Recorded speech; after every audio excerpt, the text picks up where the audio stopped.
ये तस्वीरें आपको विचलित कर सकती हैं। आज तक किसी मीडिया की इस हमले पर बोलने की हिम्मत तक नहीं। ये दुनिया का सबसे बड़ा दिल दहला देने वाला बच्चों का सेक्सुअल नरसंहार था। नमस्कार। समय था 1 सितंबर 2004। इस्लाम के कट्टर आतंकवादियों ने बेसलान के एक स्कूल पर कब्जा कर लिया।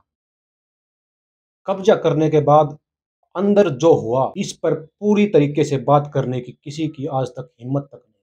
इसके अंदर घुसते ही पुरुषों को तुरंत मार दिया गया ताकि प्रतिरोध कोई ना कर सके।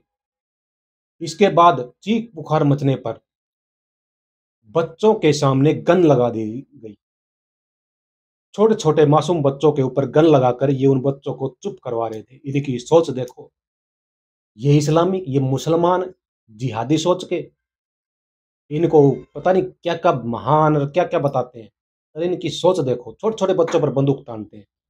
खैर, बंदूक के बल पर उन बच्चों को चुप करा दिया गया, लेकिन तुरंत ही इन जिहादियों की नजर पड़ी स्कूली बच्चियों पर। तुरंत इनकी वासना जाग गई। जैसा कि वासना के ऊपर तो इनका पूरा का पूरा सिस्टम जमा ही हुआ है। और इन बच्चियों को ये सारी बच्चियों को अलग कर लिया एक कोने में और उनका सामूहिक बलात्कार किया। और बाकी जो उनके दोस्त, स्कूली दोस्त थे, उनको मजबूर किया गया जबरन देखने पर। उनको एक-एक सीन जबरन दिखाया गया। अपने ही स्कूली दोस्तों के सामने इन्हें ज़लील होना पड़ा। ये तस्वीरें आपको विचलित कर सकती हैं। और ये तस्वीरें तो कैमरे के सामने आई हुई हैं, वास्तविक तस्वीरें तो आप और हम देख भी नहीं सकते।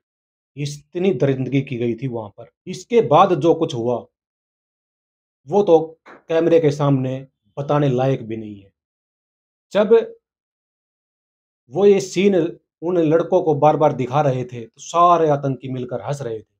इस घटना को बताने का मेरा एक और उद्देश्य भी है। भारत में रहकर जिहादियों का पक्ष लेने वाले जो कहते हैं कि हिंदू मुसलमान तो पार्टीबाजी है, पार्टी वाले करते हैं, हिंदू मुसलमान करते रहते हैं। इन सेकुलरिज़्म के कीड़ों से कोई ये पूछे, क्या पूरे विश्व में पार्टीबाजी हो रही है? अरे इन जिहादियों का, इन आतंकवादियों का तो पूरे विश्व में ऐसे घिनौने काम ये करते रहते हैं।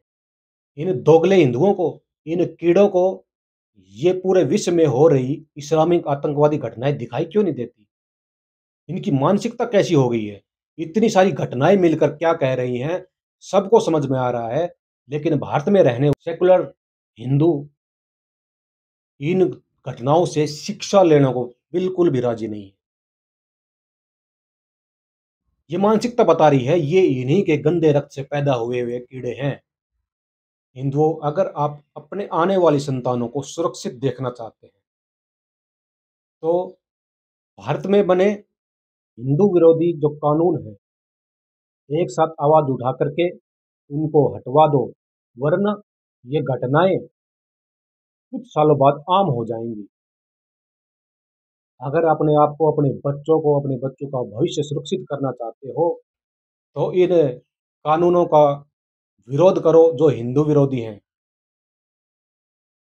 वरना डॉक्टर बना लो, कुछ भी बना लो, इंजीनियर बना लो। आप देखते ही होंगे इन घटनाओं में डॉक्टर, इंजीनियर, बड़े-बड़े ऑफिसर सब मारे जाते हैं। अपने बचाव का कार्य करो, एकजुट हो जाओ और इन हिंदू विरोधी कानूनों का विरोध करो। बहुत-बहुत धन्यवाद।